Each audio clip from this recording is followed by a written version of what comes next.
We are having a bit of a heat event right now, but being that I live on a second story, main living upstairs for nearly 20 years, I've picked up some hacks that can beat the heat without central air. So follow along and see if these tips can help you too. First thing in the morning, if the outdoor temperature is cooler than inside, I open every window and door possible. The key is to allow any trapped hot air out while getting in cool air before it gets too warm. Once the outside is warmer than the inside, it's time to close everything back up. I'll also test things out with just fans, but I often resort to portable air conditioners when needed, with a few added tricks. Once I turn on an air conditioner, I position a fan in front of it so I can push the cold air quicker and further than it can reach on its own. For the best hit, shift the fan in the direction right where you're sitting. I love sunshine, but as soon as it hits my sofa, it gets covered up. I mounted and painted white screws along the molding, then when needed, I hang the curtains on the screws for an instant heat-effective covering. The white curtains keep things as light as possible, while the blackout aspect completely shuts down any heat coming through, which results in a much cooler space. Plus, they give me the flexibility to use some, all, or none of the panels. They also work well around window air conditioners, which full blinds cannot do as well. To cool down a bedroom that's been closed all day long, I'll first open the windows once it's cooler outside. Then I place 2 fans in the main window and have them blow the cooler air inside. I've tried one fan blowing in and one out, but I find that method doesn't work quite as well as this way. This step always blows my mind. This room went from hot oven to cool and breezy in just a few minutes using 2 fans. If the room can't cool down quickly enough, about an hour before bedtime, I'll run an air conditioner until the room feels cool enough to sleep in. Then I shut it down for the night, pull the curtains shut, open a window, and turn a fan on me. Then the process starts all over again the next day. I used to dread hot days. We didn't know what the day would hold with being upstairs too hot to work, play, or otherwise. But now, with these tips, we know that we can enjoy and just be comfortable without spending $1 million in order to do so. Right? That's right. Today we're going to be making some camping hacks. Stop your tablecloths from blowing away. Grab some clothespins and clip the clothespins onto the tablecloth to hold the tablecloth into place. Grab some shower caps, and you can use these to cover the top of your food to store it. You can also use these to put around your shoes. This will keep your shoes together, keep the dirt out of your tent and car. Grab a cake carrier, open it up, and place your plates and your silverware, napkins, and more into your cake holder. This will now help you transport any of your paper products when you're camping and keep them all together.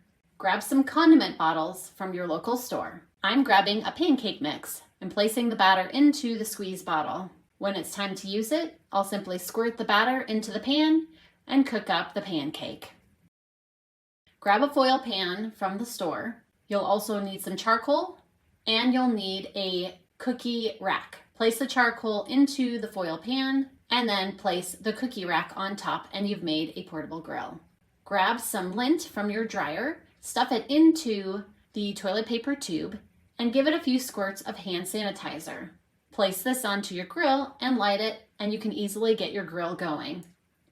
Now you can use your grill with ease, and I hope this inspires you to try some of these camping hacks of your own. Head on over to Dollar Tree and grab one of these oversized bins for these awesome grill hacks. Grab a fitted sheet and slide it right on over the top. Makes a wonderful tablecloth. Pour some water into a tall pitcher. You've now created a hand washing station. Simply squirt the soap into your hand, pull the spout, wash your hands, and then dry. Use a muffin tin for condiments. Place your ketchup, mustard, whatever you like inside the muffin dish, and use this to serve them. Once you're done grilling that yummy, delicious food, clean your grill with an onion. Simply slice it in half and rub it back and forth. Grab an oversized tub from the dollar store, fill it with ice, and place a bunch of your drinks in it. This will help the drink stay nice and cold. Stop bugs from getting into your drinks by pouring the drink in the cup and then placing muffin liners over the top of the cups. Did you know that you could save money with cornstarch in your kitchen along with also around your home? Well, here's some tips and tricks. If you have a greasy pan or any greasy surface, take a small amount of cornstarch, put it inside, and then just go and scrub it around. Make sure to move it around equally, and then what you can go and do after it's everywhere is you can go and rinse it off. Cornstarch absorbs fat and also oils, so it's a great cleaner. Cornstarch can really help to brighten any silver jewelry or maybe utensils that you have. Take a small amount of cornstarch, put it into a very small amount of water. You don't really want a paste for this, you just want to have a small amount of cornstarch in the water, so after that, go and mix it around, make sure it dissolves, and then go and take any sort of cleaning object that you have. Usually some sort of towel that you don't really care about is the best. Go and scrub this around, and what it's going to go and do is it's going to take off some of the tarnishing from any of your silver utensils.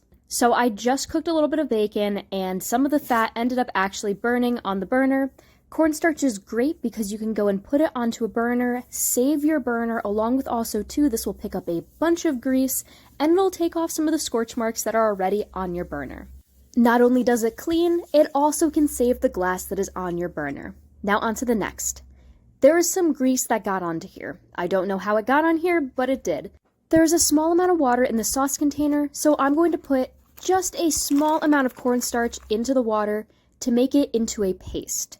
Now, when you make cornstarch into a paste, it can be pretty hard to go and move around, and it will get very, very dense. Cornstarch also, too, is pet safe. You really don't want them still eating it, but it is safe for them to be around. It'll just give them a little bit of an upset stomach if they do end up eating it. Now take the cornstarch and rub it into wherever you have some grease or maybe a mark on fabric or clothing. And after it's rubbed in, what you're going to go and do is let this sit until it dries. It'll take a bit of time for it to dry. Now you can go and scrape it away with maybe a fork or a knife, and it'll take out stains along with grease from clothing. So maybe you have a stinky shoe.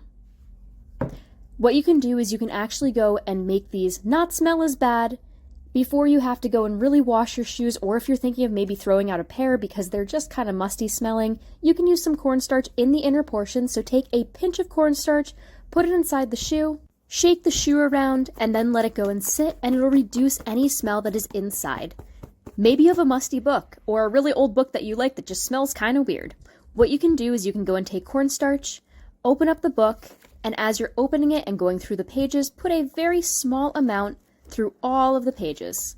This is going to make it smell less musty, and what you can do then, just go and shake out any little bit of cornstarch that is there. And the best thing about cornstarch too is it's not going to leave any sort of marks on there because there's no grease in it. So this is a great cleaner for anywhere in your house.